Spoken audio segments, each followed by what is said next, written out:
Welcome back to our channel Moumita time স্টোরিতে তোমাদের সবাইকে স্বাগত। তো চলো আজকে সকাল থেকে একটা ব্লগ শুরু করছি। তো সবাইকে হ্যাপি সানডে, তোমাদের সানডে যেন অনেক ভালো কাটে। তো আর কি, সকাল থেকে রান্না বান্না সংসারের কাজ এই সমস্তইতেও লেগে রয়েছে। তো চলো মোটের মধ্যে দিনটা শুরু করা যাক। চলো দেখতে থাকো কি করি না করি, ঠিক আছে? আর সাথে থাকবে অবশ্যই। তো মর্নিংয়ে টিফিন বানাতে হবে, যার জন্য আমি বানিয়ে নেব আজকে হচ্ছে এগ রোল। আচ্ছা, আটা ময়দা মিশানোই আছে, একটু কালো জিরে দিয়ে দিয়েছিলাম, একটু জোয়ান দিয়ে দিয়েছিলাম যাতে একটু টেস্টি হয়। তো যাই হোক, একটু টেস্টি করে বানাবো।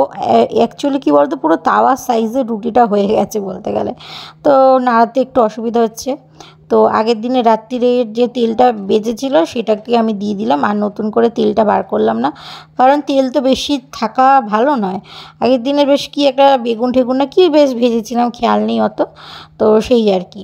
তো যাই হোক, তো এবার খুব কড়া করে দেখো ভেজে নিয়েছি, আটা ময়দা মিশানোই আছে। তো কড়া করে ভেজে এবার ডিমটাকে দিয়ে দেবো, দিয়ে তারপরে যেরকম এগরোল হয় শসা পেঁয়াজ, তারপরে বিভিন্ন ধরনের বাদামও দিয়েছি, সস দিয়ে আর কি। আমি আর কি বলবো, রোলটাকে পাকানোর চেষ্টা করছি। আর এক হাতে ক্যামেরা এক হাতে ট্রাইপড খাটালে ভালো হতো। সব সময় না, তাড়াহুড়ার মধ্যে ব্যস্ততার মধ্যে না অত ট্রাইপড খাটানো হয় না। সকালের দিকে না প্রচণ্ড কাজের চাপটা থাকে। সকালের দিকে কি বলতো, ঘুম থেকে উঠে এক হচ্ছে ব্রেকফাস্ট তৈরি করা, তারপরে ব্রেকফাস্ট তৈরি করার পরে লাঞ্চের একটা প্রিপারেশনের ব্যাপার থাকে। তো সমস্ত মিলিয়ে গুছিয়ে প্রচণ্ড কাজের চাপ থাকে। দেখো এক হাতে আমি রোলটাকে করার চেষ্টা করছি, তো কাগজের মধ্যে কিছুতেই হচ্ছে না, সসটা লেগে যাবে এরকম টাইপের আর কি হচ্ছে। তো তারপরে আমি আবার ক্যামেরাটাকে রেখে সুন্দরভাবে আর কি করার চেষ্টা করলাম, মানে ট্রাইপডে খাটানো থাকলে অতটা অসুবিধা হতো না।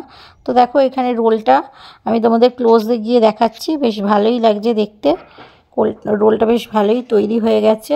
তো তারপরে আমি আর কি এটা হচ্ছে তোমার নোটে শাকই তো বলে, হ্যাঁ নোটে শাক আমি আর কি একটা একটা করে বাছছি। শাক বাছতে দেখবে প্রচুর টাইম লাগে। তারপরে আমি এখানে আলু ছিলছি, আর তারপরে সমস্ত ছিলে নিচ্ছে আজকে কী রান্না হবে না হবে সেই সমস্ত প্রিপারেশনটা আমি আর কি করে নিচ্ছি। তো করে নিই, তারপরে আবার তোমাদের কাছে আসছি।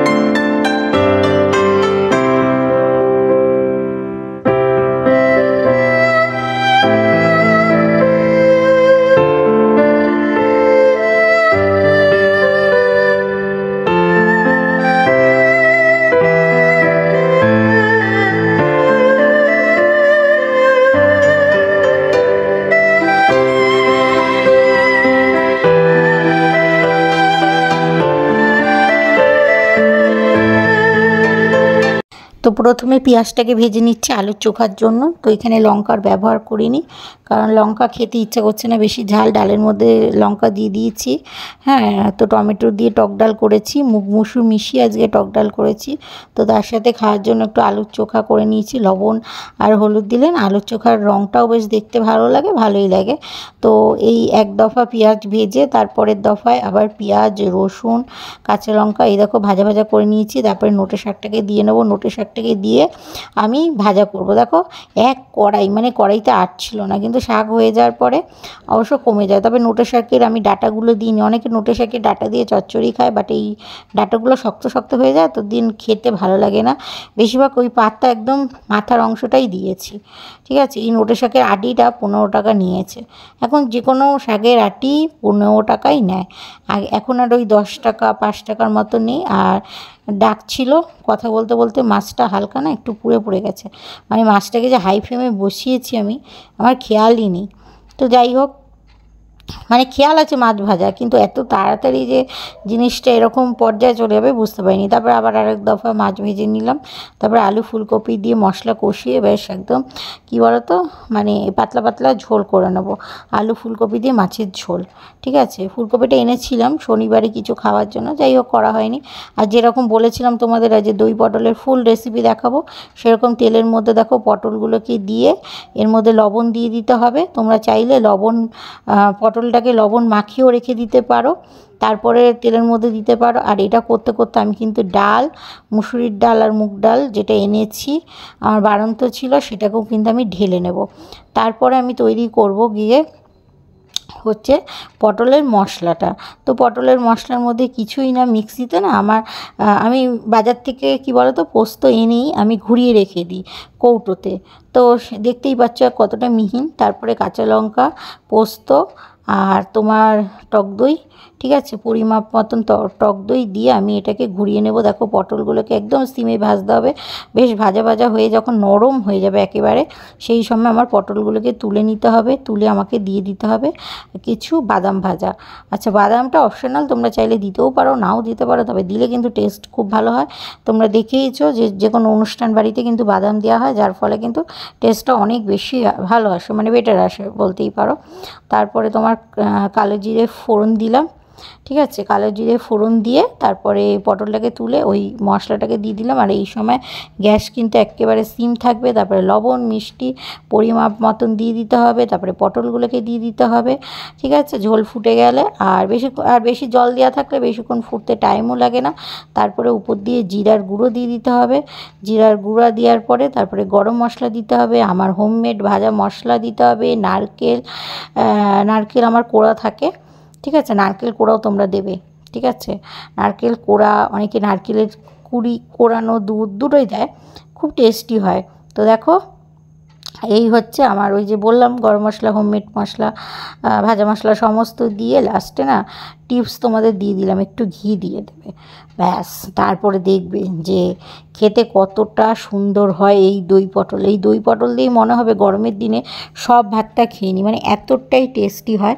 যারা তোমরা পটল খেতে ভালোবাসো না তারা এইভাবে করে খেতে পারো। দই পটল তো মাস্ট মাস্ট মাস্ট হয়েছে।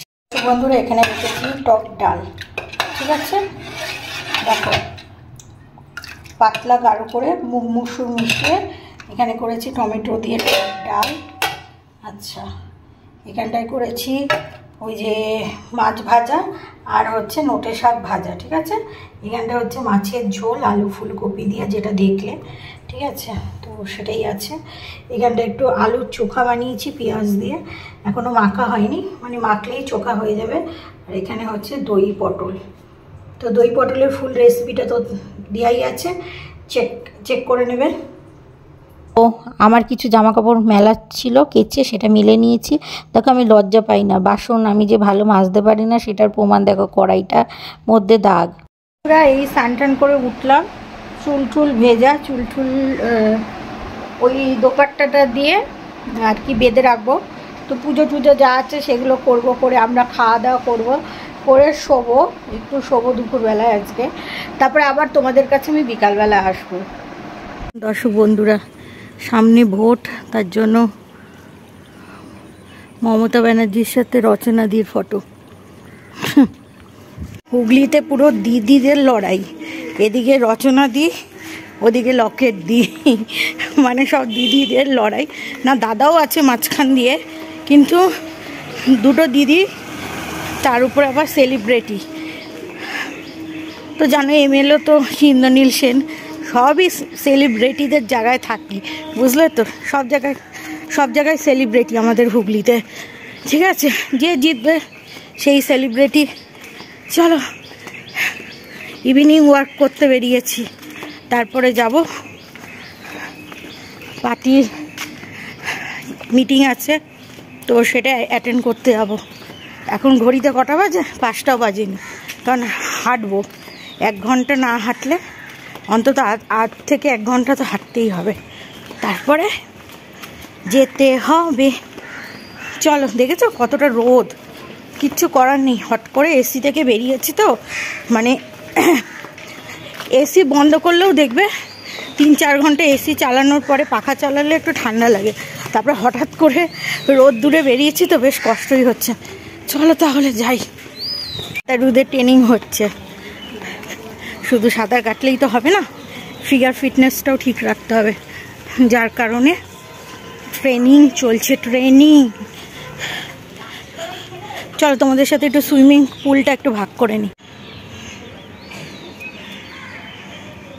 এই একটা সুইমিং পুল, ওই দেখো ওইখানটায় মাঝখান দিয়ে জায়গা আছে, ঠিক আছে, ওখান দিয়েও সুইমাররা যায়। আর ওই পাশে একটা সুইমিং পুল। আর এই পাশে যে পুলটা দেখতে পাচ্ছ না, সেই পুলটা হচ্ছে আম আদমিদের জন্য, আম আদমিরা স্নান করবে। আর এই পুলটা হচ্ছে সুইমারদের জন্য।